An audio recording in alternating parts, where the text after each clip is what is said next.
Good morning, good afternoon, good evening. This is Todd Ponsky. I am a pediatric surgeon and professor of surgery at Cincinnati Children's Hospital in Cincinnati, Ohio. And I'm the director of clinical transformation.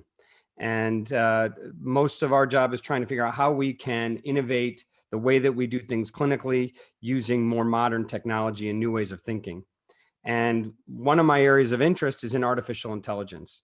And the reason is, and I have absolutely no background in it, but I do believe that this is absolutely something that surgeons need to be paying attention to. This is something that's going to transform the way that we diagnose, the way that we treat surgical patients. But unfortunately, when you go to these AI meetings, most of them are non-surgical talks. They're intensivists, they're cardiologists, they're internists, they're pediatricians. I don't see many surgeons up there. So I'm really excited that AI Med is putting this session together for the second time and maybe more. But this session is critical for us to realize the impact that AI and machine learning will have on the surgical field. And we actually have two phenomenal speakers that are going to talk to us about how AI can be worked into the practice of surgery. So we have Dr. Thomas Ward, and we have Dr. Anas Shika. Sorry, I just realized something. Sorry, Alexis, are you gonna be able to edit that? Yeah, absolutely. Okay, good. So I just wanted to make sure that I had that right. First, we're going to have Dr. Thomas Ward speak. Now, Dr. Ward is the current Artificial Intelligence and Innovation Fellow at the Massachusetts General Hospital, and he works in the area of Surgical Artificial Intelligence and Innovation Lab. And I had a sneak peek at his talk, and I think you're going to be blown away. This is such a great talk to give you the background and where we're going. It's going to get you excited. If this doesn't get you excited, I don't know what will. So let me first introduce Dr. Thomas Ward. Hi, everybody. Thanks for having me. I do have one disclosure, which is research funding from the Olympus Corporation, which will have no bearing on this talk today. So just as an outline for my talk, we're going to start with a brief overview of what is artificial intelligence, then move on to machine learning, as these are often construed as the same thing, but they are separate and distinct. And then we'll move on to talking about AI, in particular in laparoscopic and endoscopic surgery. So starting off with, what is AI? At its most kind of basic definition, AI studies how to make computers function intelligently. But what does it mean to be intelligent? It means you have to be able to understand, process, and act. So for understanding, if you see this red stoplight, you understand and say, when I see that in the photo, that's a red stoplight.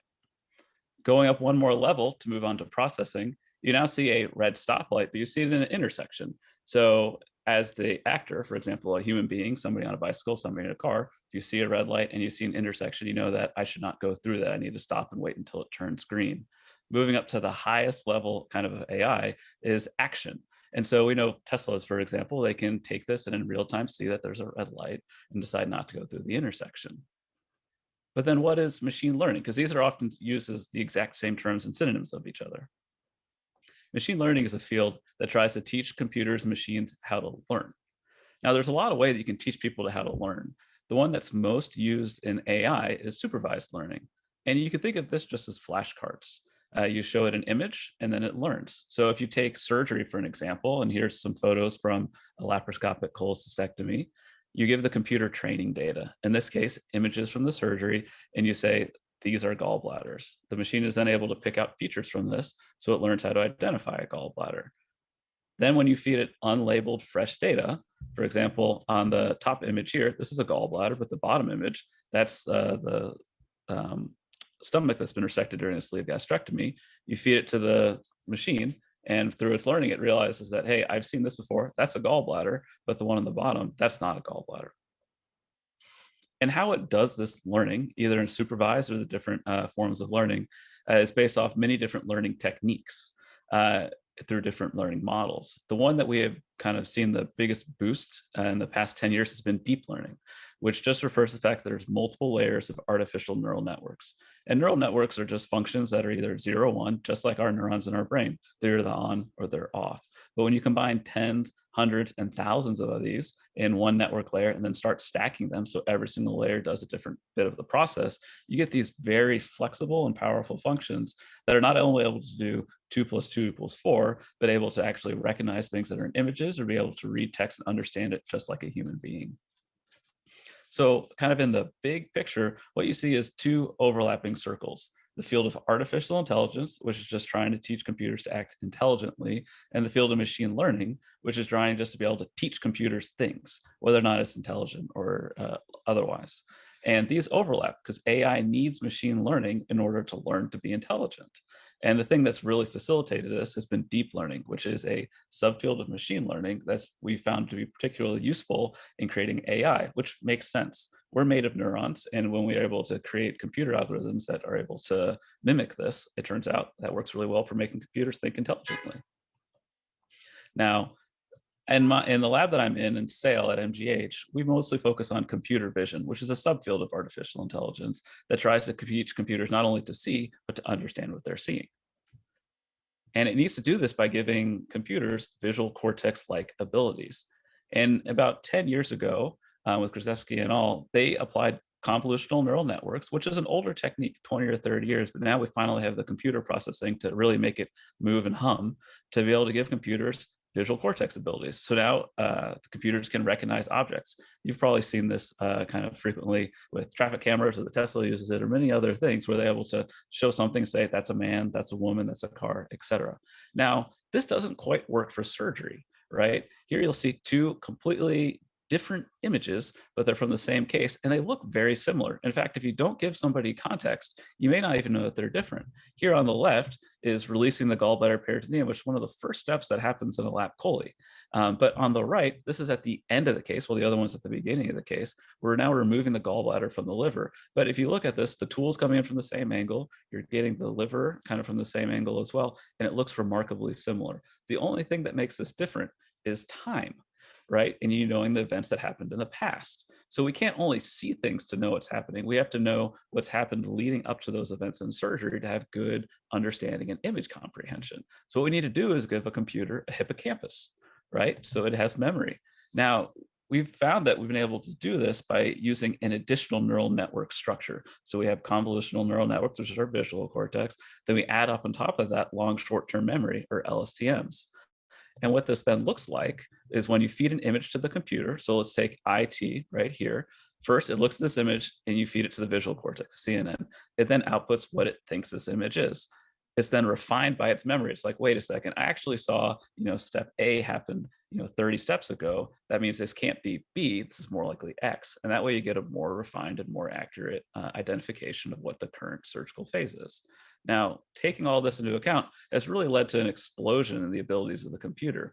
We're now highly accurate at determining what's going on in laparoscopic cholecystectomies, laparoscopic sleeve gastrectomies, sigmoid colectomies, and most recently, even laparoscopic Roux-en-Y gastric bypass. So we have very complicated surgeries with multiple steps moving across different quadrants of the human body, and still we're actually fairly accurate at determining what's going on inside. And we've even been able to push this from laparoscopic surgery to endoscopic surgery with per-oral endoscopic myotomy, which we put out last year. But not only can we recognize kind of the overall gist of what's happening, what step you are in the operation, we've been able to apply these visual cortex networks, CNNs, to easily identify images. So Yamazaki and all back in 2020 used an off-the-shelf model, YOLO version 3, and we're just able to feed that with different images where they went and they labeled everything with boxes. And in laparoscopic gastrectomies, which is a complex procedure, oncological procedure with multiple different instruments, had very high accuracy, being able to do things such as needle holder, forceps, staplers, and dissectors. And you can see the bounding boxes do a pretty darn good job. And this is just off the shelf stuff. This isn't a custom neural network that's made specifically for surgery. We're really being able to kind of push this technological envelope. And we've also been able to most recently do this in this past year of kind of starting with a GPS. So Amin Madani out of Canada actually collaborated with a member of the lab here, Daniel Hashimoto, to kind of help with these what they call go and no-go zones. So they had experts look at lap choles and label where would I dissect next and where would be not safe to label, and train the network to be able to do this. And you can see here for this example, it shows the go zone. This is where experts would say you are safe to dissect. Meanwhile, don't operate down here. Don't hit the stomach. Don't hit the duodenum. Don't hit the common bile duct. So now in real time, they're actually able to process the case and say, this is what you should and should not do. And then Pietro, in his group out of ERCAD in Europe, were able to do kind of a similar thing, but with structural anatomy. So one of the biggest portions of a laparoscopic cholecystectomy procedure is getting the critical view of safety and making sure that only two structures are going to the gallbladder, the cystic duct and the cystic artery, but that you've completely cleared the cystic triangle and can see the liver beyond. And once you've done that, you can then move on to irreversible steps of clipping and cutting the duct and the artery. They're able to train a machine learning model to recognize each of those three components and to be able to grade it so that in real time, it can outline, here are the structures, here's what you've done. And you're actually missing one or two of these steps where you can move on to doing irreversible damage. So this is like a final checkpoint or a stoplight that says, once you get the green light and it says you've done this CVS and obtained it, you can then move on. And what we're hoping with all of this is kind of build a collective surgical consciousness. So we get cases from all over the world with all different types of procedures, different techniques, different patient pathologies, and catching those really rare instances. And so we have this kind of guardian angel just sitting on top of our shoulder, helping us out as surgeon and augmenting us and giving us, instead of just 10 years of experience, hundreds of years of experience. We have the collective experience of the entire surgical community. And with that, I would kind of emphasize to help us build this, record your cases, brainstorm ideas, form collaborations. And if you need any help figuring out what should I do next, I always feel to reach out to me. My email's down there, as with my Twitter. And then we also have SAIL.org if you want to get involved. Thank you. That was phenomenal. And I have a lot of questions, and we're going to get to those at the end. But that was such a great overview, and then exciting stuff that's coming in the future. So I want to now go on to our second talk. And this is Dr. Anas Shika. And Dr. Shika is a pediatric surgeon and training supervisor at the Ripas Hospital in Brunei. And he is a previous director of medical computer sciences at Damascus Academic Center. So Dr. Shika. Hello, everyone. I just want to share our experience in something that fascinated me for a long time, which is how to extract and share expertise using machine learning. So 12 years ago, when I started my training in pediatric surgery, I asked my supervisor, how do you get the diagnosis of appendicitis right almost every time? What is the trick? He answered, you will develop that clinical sense once you have been exposed to more cases. Frankly saying, I didn't buy that answer, assuming that there should be a kind of mind map to that sense. Yet, and unfortunately, he was right. I had to get there the hard way, like everyone else, at the cost of mistakes, unnecessary investigations, and hardship. And of course, with some pepper and salt of getting an earful scolding from my supervisors. Learning it actually case by case until my mind was able to kind of put the pieces together, and in the end, that what has given me the right clinical sense. Few years after that, actually, the same question was a source of kind of irritation to me. How come I'm unable to understand the way that my own brain can guess it right every time? Yeah, I think that's why we call it a sense, because we don't know how it works. Seeking that answer, actually, I tried many other things. Like I tried utilize whatever available scores there for appendicitis, but unfortunately, every time I try one, it gets worse, and I find myself kind of depending more on radiology. So I bounce back to my clinical sense because I find it more accurate. Until actually this, I thought of AI that might have the potential to cure my question. And I was fortunate to find one of the experts that we work, collaborate with to come with something out of that. So just talking why we chose machine learning itself, actually, the main thing, actually, if we look at it as machine learning, human learns on cases, So we have exposure to a kind of variety of cases. So we get to learn from. Same like machine learning. Machine learning actually use the data to learn from. So it's kind of almost the same thing, but in a controlled manner when it comes to machine learning. So in the other reason actually is the current shape of machine learning is quite advanced. And one of the most important parts of this advancement actually is it helps you how to get rid of all the parameters that actually are not related to a specific decision. So the problem with us as medical practitioners, we like to look at every case or every certain disease by including all the things that actually involve in the pathophysiology, which actually cause a lot of confusion to us, and we get lost. We don't know which one actually does really matter when it comes to decision making, what and which does not. The other thing that's actually out there, there are a lot of people believe that actually, and I guess most of the practitioners afraid of the machine learning because it's always that black box that we don't understand anything about it, which is not right.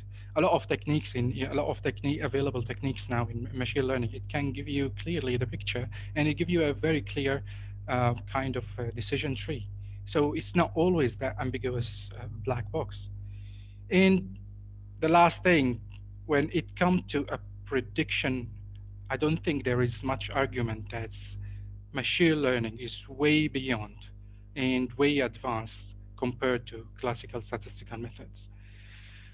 So to bring this to practice, the same question that was in my mind, we bring it as a model. So we, over 3 years, our center is a small center. So it took us 3 years to get a data of 166 patients, which referred to rule out appendicitis.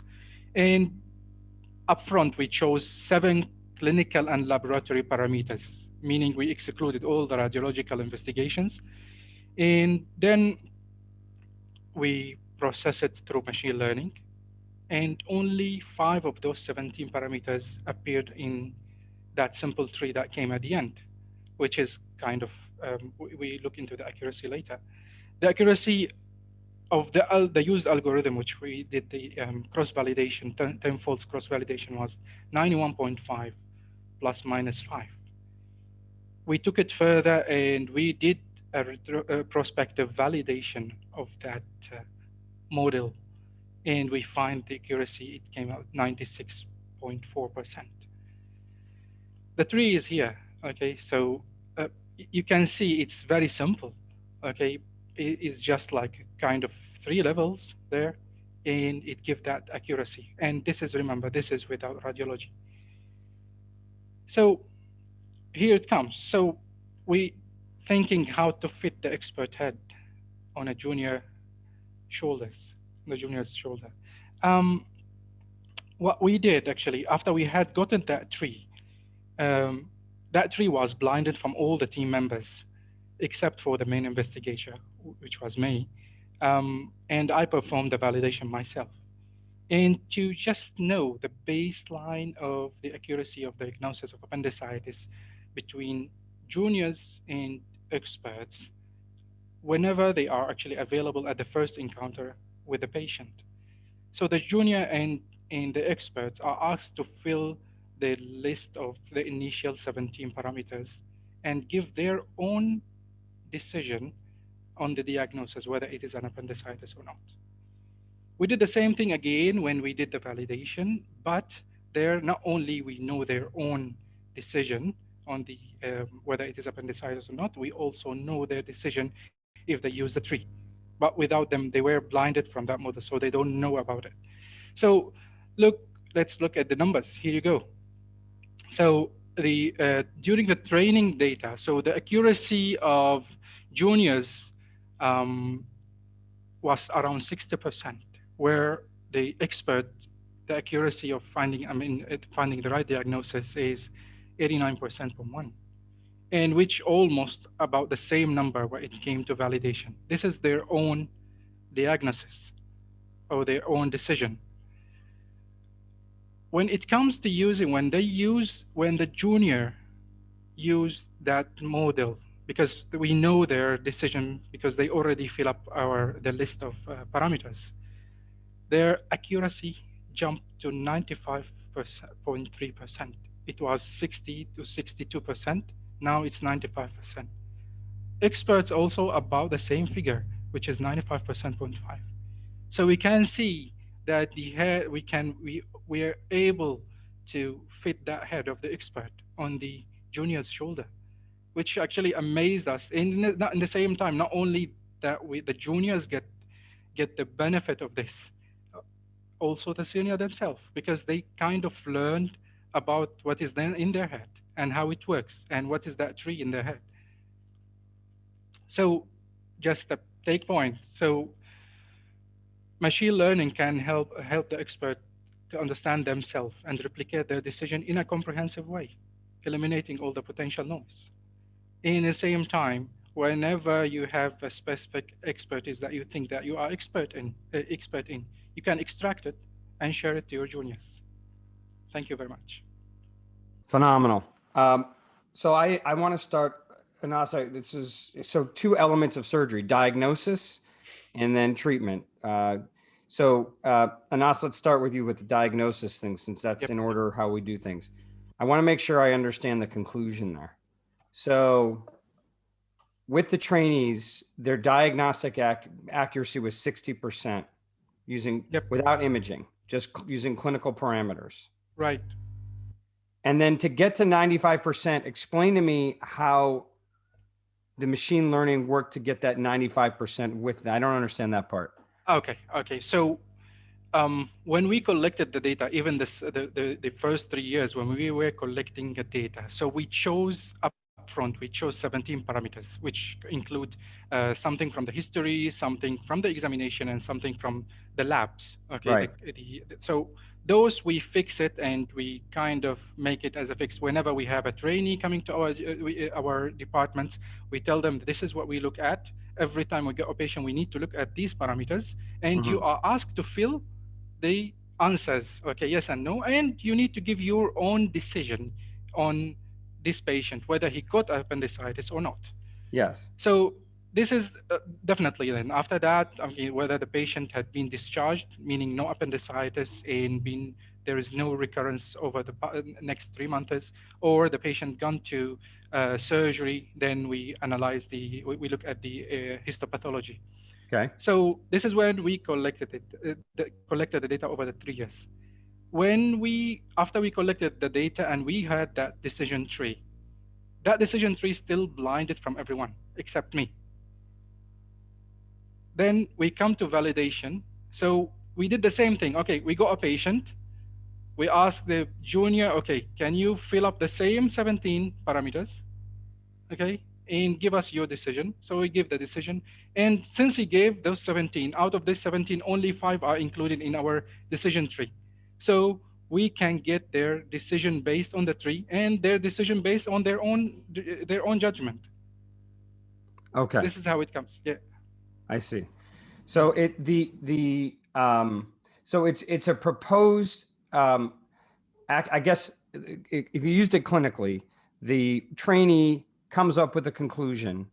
Do they then use the decision tree to then affect their no? No, because we don't want them to get exposed to it, because otherwise they will get biased next time with the next cases. Got it. So how do you intend to use this then, actually apply this clinically then? Because right now I'm applying it right now. I'm using it right now. After we finish validation with the 84 cases. So now whenever we get patient, we teach the juniors how to use, okay, this is the tree. This is how you make the decision based on this tree. I see. Okay. So basically you told them, I don't want you to use your brain anymore. Use the decision tree. Yes, not only when it comes to get the answer, because they still need to think, okay, if it is not appendicitis. So but if they think they're going to get 60%, if they don't think and they use the machine learning decision tree, they'll get 95%. They get it 95. Yep. Right. Okay. So I guess, we talk about using both the human and the machine learning together would give the ultimate answer. But in this situation, they're not complementary. The machine learning is just flat out better than the trainee. Having said that, the trainee still need to take the history, still need to do the examination, and those ones. If he doesn't, I mean, if you don't have a good one, cannot examine a patient, cannot take a history properly, all will go wrong. Sure, but they collect the data, but don't make a decision. We don't want you for your decision. Just collect the data because the machine is smarter than you. I mean, it is 95% compared to 60%. Yeah, it's amazing. That's it. I mean, without radiology, because if we want to take actually what the available evidence is on the accuracy of ultrasonography or even the CT scan, it is better than both. Okay, Thomas, how do you feel about that? I'm going to tell you as a trainee, just get me the data and then feed it. I don't care what you think, because if you're saying it's appendicitis and the machine says it's not, I'm going to trust the machine more than you. That's where we're headed, right? What do you think? Well, I think we're almost there, not because of machine learning, because of the CAT scanner, which seems to be a requirement at MGH for any person coming into the emergency department. So I think that's already kind of killed a lot of the exam. I mean, I was looking at the tree and so I thought one thing I thought was really interesting was your tree. You know, usually like when we see ML trees and stuff here, it's like, what was your INR? What was your white count? What was this? A lot of the variables were actually clinical variables, which I thought was interesting. Like the first decision point was actually guarding, which I think you would get a lot of, and maybe it's just because we're so spoiled in like kind of our physical exam skills that are dying. But I think you'd get a lot of people arguing whether or not a patient was even guarding bedside. Like when I examine somebody, like, no, that's not guarding, or somebody, you know, the med student does, they're like, oh, they were feeling fine. I think that's, so it's not like, you say like, yes, the machine learning can replace you, but really it can't, because until you have a machine that can push and, you know, like, I don't know, measure the amount of force that the patient is like trying to like hit you away with or something. So you still need the clinician. So I think kind of the positive light I took away from that is, yes, the algorithm is very, very good. But in the same time, you still need the clinician to actually kind of do the exam. And there are decisions being made. It's just not at the diagnostic level. It's at the level of collecting the data. At the level of collecting the data. So two things out of that. Number one, I'd be fascinated to see how often the attending agreed with the trainee on each of those clinical findings.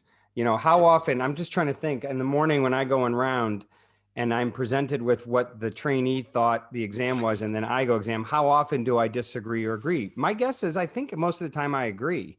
Yeah. So it'd be interesting to see that disagreement where that 80%, 60% to 89% difference between the attending and the trainee. I wonder why there's the difference. That would be fascinating.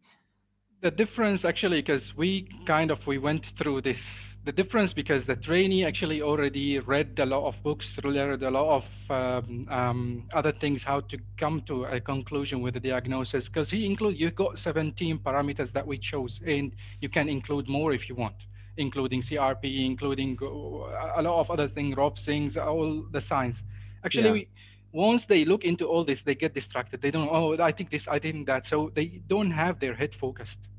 So I'll just tell you, Anas, I think that's, besides the machine learning, I think that's an exciting opportunity that you have to understand to a micro level where the trainees differ, because most people don't have what you have, which is a step-by-step assessment of the patient and say, where were the differences, and highlight that. And that's a knowledge gap, and that's a practice gap that then you can really hone in on and say, this is where we find you differ from the attendings.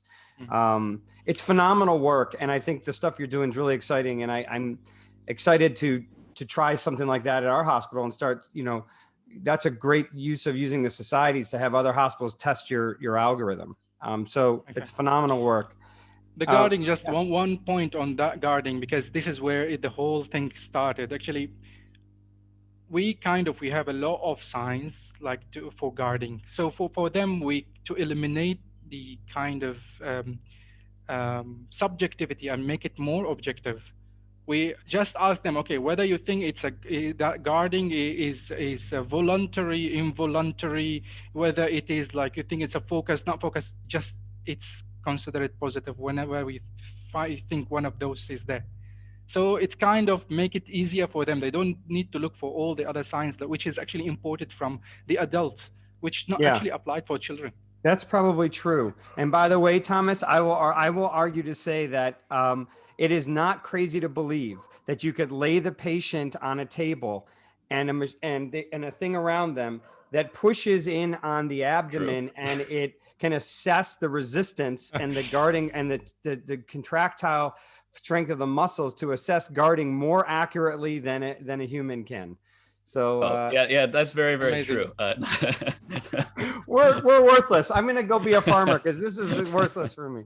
All right, Thomas. So I have been very intrigued by the stuff you've been doing, and in a tiny micro level, we've tried to do something similar and didn't have near the capacity you did. So I knew when to give up and let people like you do the right way. But I absolutely believe that what you're working on is the future in the short future, in the near future.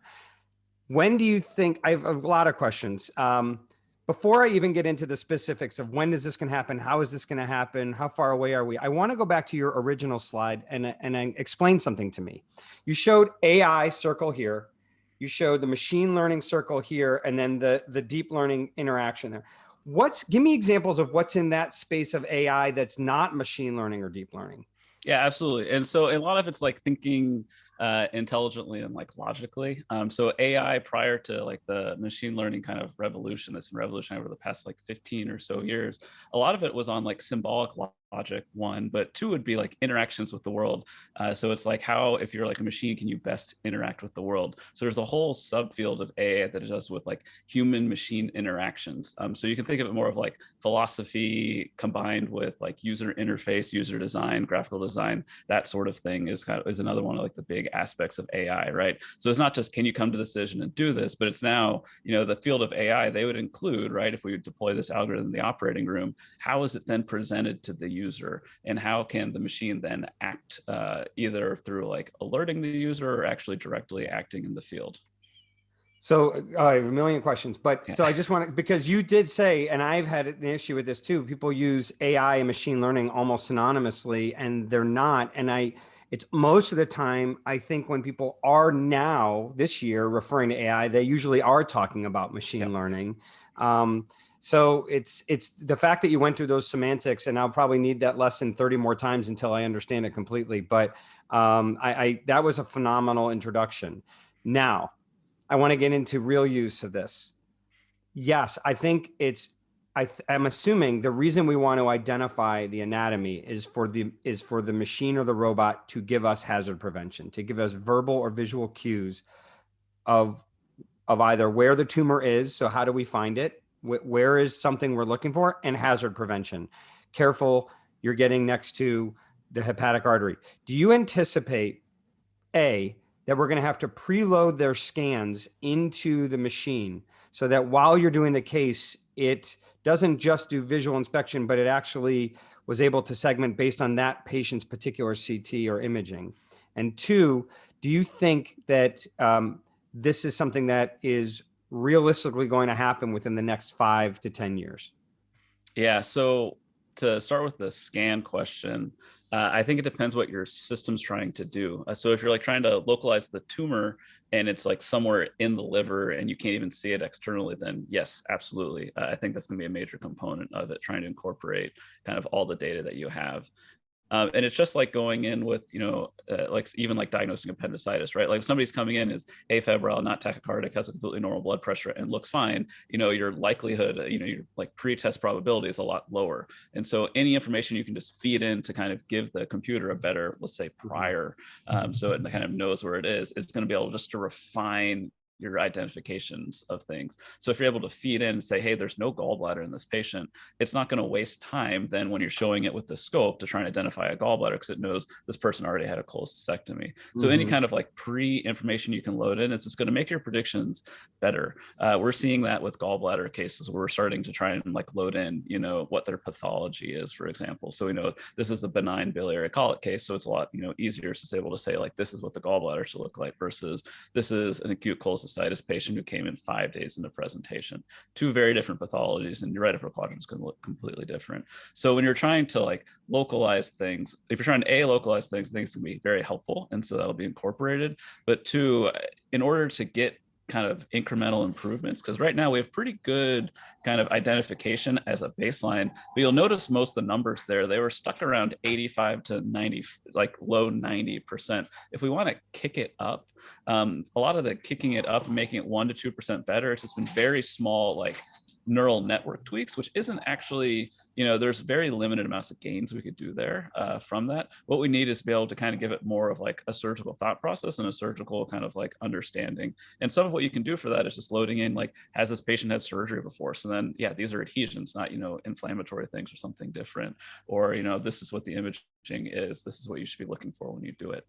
So I think that's where kind of the role of imaging is going to be. It's going to be in helping with localization, but also just making it think a little bit better and give it that incremental tweak and performance boost. And it's going to set, people who get their product to market versus people who don't get their product to market. And then in terms of like, are we going to see this in market? I think absolutely. It's kind of hard to think otherwise. Where we're going to kind of, I think, is going to really help us out in getting this into the operating room is seeing successes in other fields first, particularly those with static images. So seeing successes in pathology, seeing successes in radiology, and seeing successes in dermatology. Because right now, I think one of the hugest, like the biggest hurdle is just getting, for in the United States, for example, is getting FDA clearance, but wherever you are is getting regulatory approval for getting these machine learning algorithms out there and deployed into clinical practice. And you need it in a somewhat more of a controlled environment, so they can just get the parameters of, okay, yes, you can deploy this algorithm, but wait a second, can I update it anymore with more data? Because like you really should, as you see more data, you're just going to keep on getting better. And so, but then you approved something that wasn't what it is, even 2 weeks from now, that's completely different than what you approved 2 weeks prior. So like getting all of these hurdles cleared is going to be the biggest thing, and it will come first. And then I think you're going to start, once that is, you'll start to see it get trickled in the operating room in a more like supervising kind of red light, green light capacity before you're able to start really saying like dissect here, dissect this. Because that ends up being just a huge bugaboo in terms of like who's ultimately responsible and stuff. So I think we first need to start with just getting like static diagnostic things cleared, and then we'll kind of move on to the OR.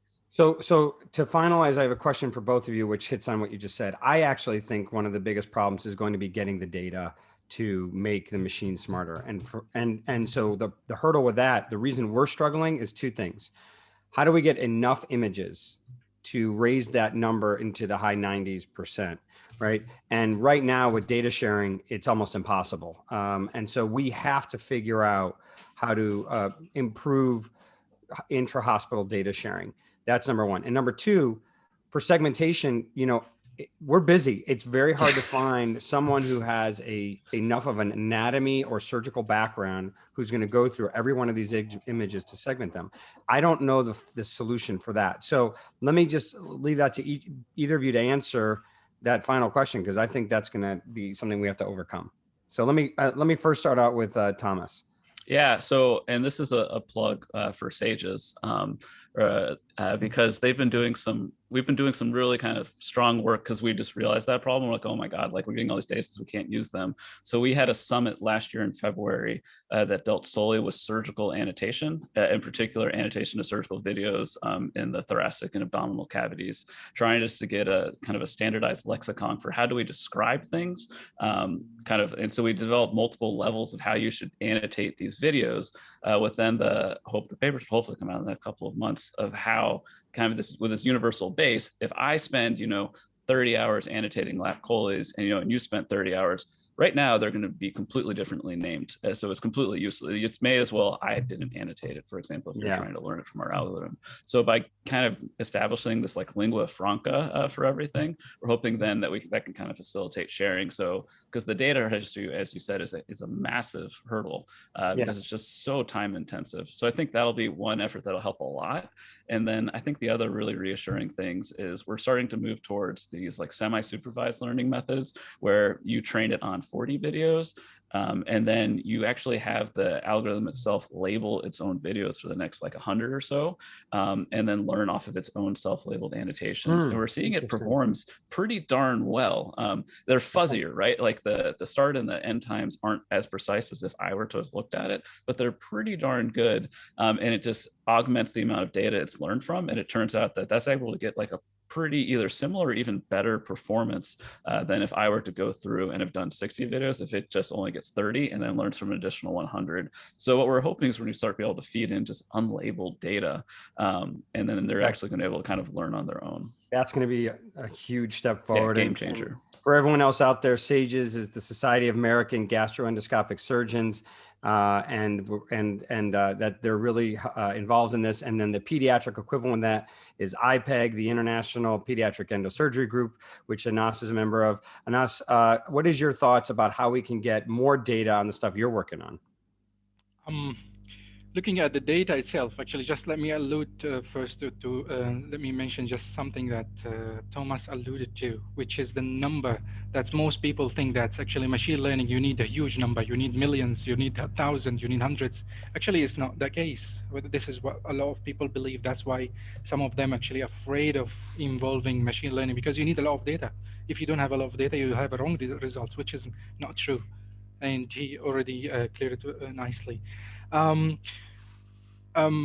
Talking about this, let's say if we want to do similar work to what we have done, actually the data are already there. Look at the data, for example, in trauma.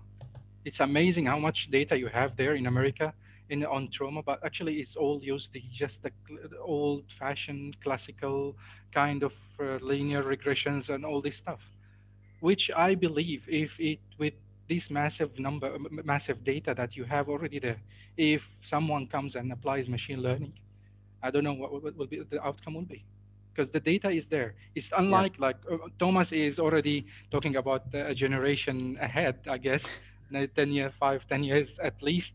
So where we need to get more videos, we need to get more variety of anatomy and anatomical kind of setting, different anatomical settings to get the notification from the machine that this is a hazard here or there.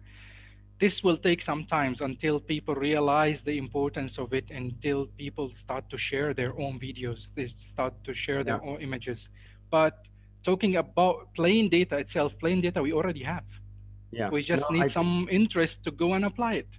Absolutely. This has been a phenomenal discussion. The two of you are very exciting upcoming leaders in this field that there aren't a lot of surgeons doing. So congratulations to the work that both of you are doing. And thank you for spending time today.